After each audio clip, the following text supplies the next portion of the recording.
افروز علماء کرام، پردے کی آڑ سے سننے والی میری پیاری ماں اور بہنیں، سامنے بیٹھے محترم سامعین کرام، السلام علیکم ورحمۃ اللہ تعالی وبرکاتہ۔ السلام علیکم ورحمۃ اللہ تعالی وبرکاتہ۔ الحمد للہ الذی منحنی بہذہ الفرصة الذہبیہ والغالیہ۔ الحمد للہ علی کل حال فی کل بال۔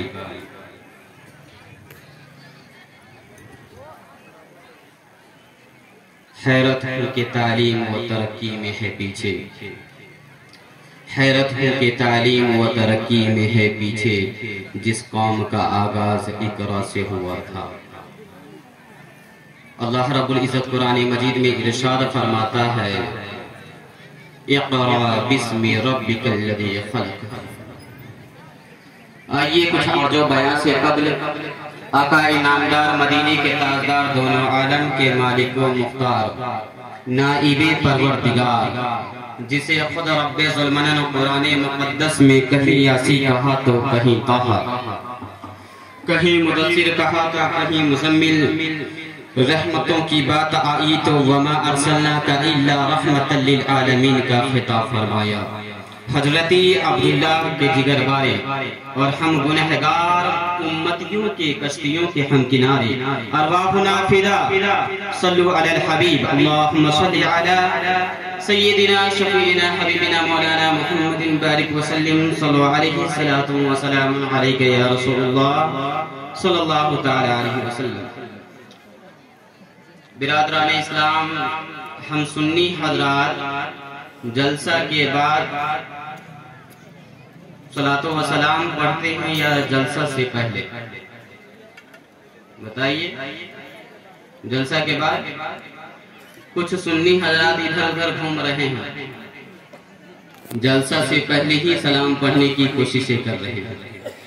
جو بھی حضرات ادھر ادھر ٹہل رہے ہیں، ان سے میں گزارش کر رہا ہوں، معدبانہ الفتانہ گزارش کر رہا ہوں کہ وہ محفل پاک میں آ کر کے ثواب دارین حاصل کریں، چونکہ ہم حضرات بخوبی جانتے ہیں کہ یہ محفل تعلیم کی وجہ سے سجایا رچایا گیا ہے۔ میں آپ لوگوں کے سامنے تعلیم ٹاپک پہ کچھ کہنا چاہتا ہوں۔ اس سے پہلے میں آپ کے سامنے چند الفاظ عقیدہ کا بھی پیش کر دوں۔ میرے پیارے آقا کے پیارے دیوانوں، اللہ رب العزت قرآن مجید میں ارشاد فرماتا ہے، اقرا بسم ربک الذی خلق۔ It means read in the name of God. The Almighty Allah in this verses, Allah is commanding us to seek education as well as knowledge. Dear brother in Islam, Islam has accepted and ordered to pursue the paths of education and knowledge culture. But today, we are ignoring it. What is the reason behind all this? میرے دوستو، مذہب اسلام ایک سندر اور پوتر مذہب ہے، لیکن آج اسلام کے فلوورز نظر نہیں آ رہے ہیں۔ اس دور میں ہمیں دینی اور دنیاوی دونوں تعلیم کو ایک ساتھ لے کر کے چلنے کی ضرورت ہے۔ اگر ہمارے معاشرے کی خواتین و حضرات عالمہ ہوتی تو آج طب طلاق نہیں ہوتی۔ ہمارے معاشرے کے اندر حق کی آواز کو دبانے کی کوششیں کی جا رہی ہے۔ علامہ اظہری صاحب کو آپ لوگ دیکھ رہے ہیں، ہمارے ساتھ کیا سلوک کیا جا رہا ہے یہ آپ آنکھوں دیکھ رہے ہیں۔ میرے دوستوں، اس لیے اس دور میں ہمیں اور آپ کو دینی علم کے ساتھ ہی ساتھ دنیاوی علم کو بھی سیکھنا اتنا ہی ضروری ہے۔ میرے دوستوں اس کائنات کے اندر سائنٹسٹوں کا بہت زور و شور سے لوگ فالو کر رہے ہیں، اور آج کچھ لوگ سائنس کو اپنا راستہ ہموار کر کے اسلام کو ٹارگٹ کرتے ہوئے نظر آ رہے ہیں۔ میرے دوستوں آج اسی سائنس کا حوالہ میں آپ کے سامنے پیش کر رہا ہوں۔ میرے دوستوں پورے دنیا کے اندر جمادات یعنی جو چیزیں نہ چل پھر سکے جیسے میغ، کرسی اور دیگر چیزیں ہیں، دوسری افضل چیز اس کائنات کے اندر جسے ہم اور آپ نباتات کہتے ہیں، اس سے بھی افضل چیز ایک دوسری ہے جسے ہم لوگ جانور کہتے ہیں۔ اب اس جانور کے اندر ہم انسان بھی شامل ہیں۔ جانور مطلب جان والا، جیسے طاقتور طاقت والا۔ انسان اور جانور کے درمیان بے شمار فرق ہے، یہ آپ بخوبی جانتے ہیں۔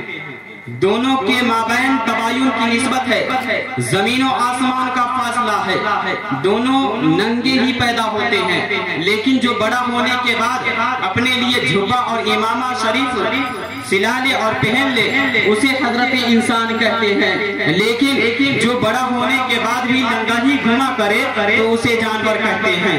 اسی طریقے سے پیاس بھی ہم دونوں کو لگتی ہے، پانی ہم دونوں پیتے ہیں، لیکن جو پیاس مٹانے سے پہلے حرام و حلال کی تمیز نہیں کرتا، جہاں پانی دکھے وہاں منہ ڈال دینا، یہ جانے بغیر کہ یہ پاک ہے یا ناپاک ہے یا حرام ہے یا حلال ہے، اسے جانور کہتے ہیں۔ لیکن جو 3 سانس میں ٹوپی پہن کر کے داہنے ہاتھ سے پانی کو بسم اللہ شریف پڑھ کر کے پانی پیے اسے حضرت انسان کہتے ہیں۔ اسی طریقے سے ہم دونوں کو بھوک لگتی ہے، کھانا ہم لوگ بھی کھاتے ہیں، لیکن بھوک مٹانے سے پہلے جو حرام و حلال کی تمیز نہیں کرتا، جہاں ہریالی دکھے وہاں منہ ڈال دینا، یہ جانے بغیر کہ یہ حرام ہے یا حلال ہے، اسے جانور کہتے ہیں۔ لیکن جو اپنی کمائی محنت کی کمائی کماتا ہے اسے حضرت انسان کہتے ہیں۔ اسی طریقے سے بے شمار فرق ہے انسان اور جانور کے درمیان۔ میرے دوستوں اب انسان یہ سب کرتا کیوں ہے؟ تو اس سلسلے میں کہا گیا ہے کہ انسان یہ سب دماغ کی وجہ سے کرتا ہے۔ اب دماغ کیا ہے؟ تو اس سلسلے میں سائنسدانوں کا یہ کہنا ہے کہ قوت ڈراٹا اور قوت مدرکہ کو دماغ کہا جاتا ہے، یعنی جس چیز کے ذریعے انسان کے دماغ میں انفارمیشن آ جائے اس چیز کو کہا جاتا ہے۔ میرے دوستوں اتنا زیادہ اسٹرانگ اور پاورفل دماغ، اسی دماغ کو یوز کر کے مجدد ملت امام اہل سنت امام احمد رضا خان فاضل بریلوی علیہ رحمت و رضوان ایک ہاتھ سے اردو لکھ رہے ہیں تو اسی وقت میں دوسرے ہاتھ سے عربی چل رہا ہے۔ میرے دوستوں یہ دماغ ہم اور آپ سب کے پاس ہے، فرق یہ ہے کہ ہم اور آپ اسے یوز نہ کرتے ہیں۔ میرے دوستوں آج سے 500 سال پہلے لوگ معبود کے بارے میں سوچتے تھے کہ اس کائنات کے اندر کون ہے معبود، کون ہے خدا، who is our God, I want to pray for you، کون ہے سب سے زیادہ طاقتور؟ لوگوں نے تلاشنا شروع کر دیا، تلاشتے لوگوں کی نظر زمین پہ گئی، لوگوں نے کہا زمین کاجو کشمش پستہ اخروٹ بھی دیتی ہے، مطلب زمین سب سے زیادہ طاقتور ہے۔ You are our God, I want to pray for you، لوگوں نے پوجا شروع کر دی، لیکن یہ سب کا ریجیکٹ کرتا ہوا لوگوں نے سمندر کی پوجا شروع کر دی۔ 11 مہینے مئی جون دن کے 12 بجے سورج کی شعاع سمندر کے چھاتی پر بیٹھ کر کے سمندر کے پانی کو بھاپ بنا کر کے اوپر اڑا لیتی ہے۔ لوگوں کو شوق لگا کہ نہیں یہ سمندر ہمارا خدا نہیں ہے، ہمارا خدا سورج ہے۔ لوگوں نے سورج کی پوجا شروع کر دی، لیکن یہی سورج پہ لوگوں کا یہ جو اعتماد ہے، یہی سورج کو لوگوں نے انکار کر دیا۔ ہمارے آقا حضور صلی اللہ تعالی علیہ وسلم 12 ربیع الاول پیر کے دن صبح صادق رات جا رہی تھی، دن آ رہا تھا، پوری دنیا کی جان جناب احمد محمد ارواحنا فدا حضور صلی اللہ تعالی علیہ وسلم کو پیدا فرمایا، اور ہمارے نبی نے مقام صحبہ میں جب حضرت علی کی نماز چھوٹ گئی تھی تو سورج پہ اپنی حکومت کا سکہ چلایا اور سورج سے کہا پلٹ۔ پہلا اشارہ کرنا تھا کہ سورج کی مجال نہیں، نبی کی مخالفت کر دے، سورج پلٹ کے آ گیا۔ یہ جواب تھا نیوٹن کا، تو